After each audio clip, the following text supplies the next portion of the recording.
کیسے ہیں بھائی؟ السلام علیکم۔ وعلیکم السلام ورحمۃ اللہ۔ حضرت خیریت ہے؟ اللہ تعالیٰ کا احسان ہے، تھینک یو سر، اللہ کو جزائے خیر دے۔ حکم کریں میں۔ حضرت آپ سے سوال پوچھنا تھا ہمیں جی سر۔ حضرت امام علی علیہ السلام کی قرآن میں موجودگی کے بارے میں۔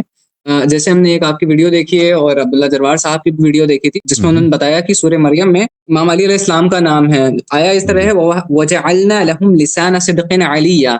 تو جب ہم قرآن مجید کو اٹھاتے ہیں، دیکھتے ہیں اس کے اندر، جب اس کا معنی پڑھتے ہیں تو اس کے اندر امام علیہ السلام کا نام کہیں ہمیں نظر نہیں آتا۔ اس کے اندر آپ نے ترجمہ پڑھا نا، ترجمہ نواسب کا نا، ترجمہ منحرف لوگوں کا ہے، اور وہ ترجمہ غلط ہے۔ آپ کہتے ہیں نام نظر نہیں ہے، خود پڑھ رہا ہے وَجَعَلْنَا لَهُمْ لِسَانَ صِدْقٍ عَلِيًّا علیہ السلام، کہتا ہے ترجمے میں نام نہیں رکھا نا۔ وہ ترجمہ قرآن آپ غلط کرنا چاہو غلط کر سکتے ہو نا۔ نہیں، جیسے ہم ایک عام انسان ہیں، ہم تو جو ترجمہ ہوگا، میرے پاس قرآن کا مصحف موجود ہوگا، ہم اسی کے بیسس پر اپنا اللہ نے جو لفظ بھیجا نا، اللہ نے ترجمے تو نہیں بھیجا نا، اللہ کی جانب سے جو نازل ہوا ہے وہ قرآن کے الفاظ نازل ہوئے، ترجمہ تو لوگوں کا کام ہے نا۔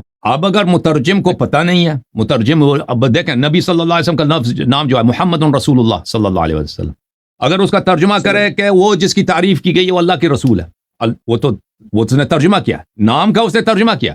محمد کا کیا نام ترجمہ ہے؟ محمد کا ترجمہ ہے وہ جس کی تعریف کی گئی۔ تو پھر آپ جب وہ پڑھیں گے محمد رسول اللہ صلی اللہ علیہ وسلم الذین معه اشداء علی الکفار، اگر ترجمہ وہ کوئی اسی طرح کرے کہ نبی صلی اللہ علیہ وسلم کے نام کا لفظی ترجمہ کر دے، تو پھر آپ کہیں گے کہ بھئی یہاں پہ نبی کا نام بھی ہمیں نظر نہیں آتا۔ وہ تو مترجم کا کام ہے، اللہ نے تو نام نازل کیا ہے، اب مترجم نے وہ آپ ترجمہ پڑھتے ہیں تو آپ کے اپنا کام ہے نا۔ میں نے تو احادیث دکھا دی بھائی اہل بیت علیہ السلام کی دونوں طریق سے، شیعہ طرق سے اور مخالفین کے طرق سے حدیث موجود ہے کہ یہاں پہ جو نام ہے وہ امیر المومنین علیہ السلام کا اسم شریف ہے۔ آپ مخالفین کے طرق سے ایک حدیث دکھا پائیں گے؟ مطلب شیعہ ترک میں تو ہے لیکن مخالفین کے طرق سے ایک حدیث دکھا دی ہے، مطلب ہم دیکھے نہیں ہے والی ویڈیو آپ کی۔ وہ لوگوں نے جب کال کیا تھا اس مسئلے پہ، ہم نے جب احادیث دکھا دی تھی اس وقت دکھایا تھا، ابھی آپ کو دوبارہ دکھا دیتے ہیں بھائی۔ محترم ناظرین، یہ کتاب شواہد التنزیل قواعد التفضیل، انڈیا سے سن لو، انڈیا والے، کیا آپ مؤسسۃ العالمین للمطبوعات، آپ کو تو پڑھتے بھی نہیں ہوں گے نا، آپ تو وہ سنسکرت والے رسم الخط پڑھتے ہیں، اردو پڑھنا آتا ہے آپ کو؟ الف ب پڑھنا آتا ہے؟ پڑھ لیتے ہیں تھوڑا ہاں، تھوڑا بہت پڑھ لیتے ہیں۔ وَجَعَلْنَا لَهُمْ لِسَانَ صِدْقٍ عَلِيًّا، اوکے، یہ سورہ مریم، یہ حافظ اسکانی حنفی ہے، اس نے حدیث قال رسول اللہ صلی اللہ علیہ وسلم، رسول صلی اللہ علیہ وسلم کی حدیث ہے، کہتا ہے کہ رسول صلی اللہ علیہ وسلم نے فرمایا کہ جب شب معراج کو میں آسمان پہ گیا تھا، جبرائیل علیہ السلام نے مجھے اپنے دائیں جو پر ہے اس پہ مجھے حمل کیا، ٹھیک ہے نا، دائیں شہپر پہ، تو مجھ سے سوال کیا گیا آپ نے زمین پر اپنا خلیفہ جانشین کس کو بنا کے آئے ہیں آسمان پر؟ فقلت خیر اہلها لها اہلا علی ابن ابی طالب علیہ السلام اخی و حبیبی و سحری ابن عم، میں نے کہا زمین میں نے اس کو شخص کو اپنا خلیفہ جانشین بنا کے آیا ہوں آسمان پر جو زمین میں سب سے بہترین ہے، وہ ہے علی ابن ابی طالب علیہ السلام، میرے بھائی، میرے محبوب، میرے داماد، میرے چچا کے لڑکے۔ پھر ندا آیا یا محمد صلی اللہ علیہ وآلہ وسلم تحبہ، ندا آیا کہ کیا تم ان سے محبت کرتے ہو؟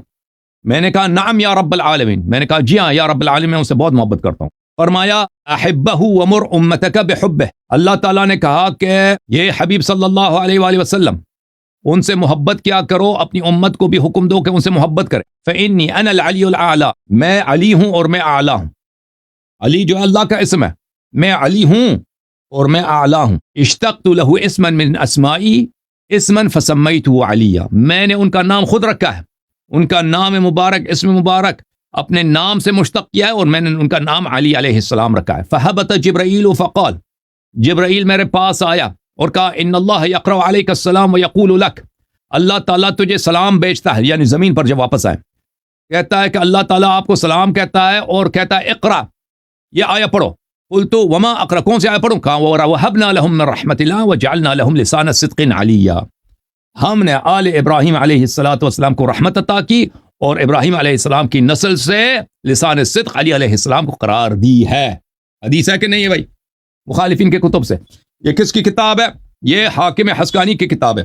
ایک منٹ خاموش، حاکم حسکانی، شواہد التنزیل، حاکم حسکانی، عبید اللہ ابن عبداللہ ابن احمد المعروف بالحاکم الحسکانی الحذاء الحنفی النیسابوری۔ یہ کون ہے حاکم حسکانی؟ حاکم حسکانی یہ ہے بھائی، میں آپ کو تمہاروں بکانا، یہ کتاب تذکرۃ الحفاظ للذہبی، تذکرۃ الحفاظ جزء ثالث، ذہبی صاحب کی، ٹھیک ہے نا، چاپ حیدرآباد دکن سنہ 1334، اب 1447 ہے، یعنی آج سے 113 سال پہلے یہ کتاب چھپی حیدرآباد دکن میں۔ پہلے حیدرآباد دکن میں وہاں بہت کتاب اسلامی کتابیں بہت چپتی تھی. الحسکانی شیخ متقن ذو عنایت تامہ بعلم الحدیث، یہ ہمارے اہل سنت کے مشائخ میں سے ہیں اور بہت ہی ان کی محنت ہے علم حدیث پر. یہ ابی عبداللہ حاکم نیسابوری کے استاد ہیں. اوکے یہ صحیح ہے. جی سر ٹھیک ہے. تو یعنی جو یہ ہمارے پاس جو مصحف قرآن ہے اس کے اندر جو ترجمہ لکھا ہے تو وہ یعنی ترجمہ تو لوگوں کا کام ہے بھائی، وہ ترجمہ تو نہیں کریں گے نا، وہ تو نہیں کہیں گے کہ اس میں امام علی علیہ السلام کا نام ہے، وہ نام کا ترجمہ کریں گے نا. جیسے یہاں پر آیا تھا تو یہاں پر ترجمہ کچھ اور لکھا ہے. ہاں نام کا ترجمہ کیا نا. جی جی آپ موسیٰ ہے یا کچھ ہے، مثلا یوسف ہے، اس کا نام کا ترجمہ کرو، پھر کہتے یوسف کا نام بھی قرآن میں نہیں ہے نا. صحیح ہے پھر انس بھائی. Okay good night. Good night. سو جاؤ نہیں مذاق کر رہے ہیں. اللہ آپ کو سلامتی دے.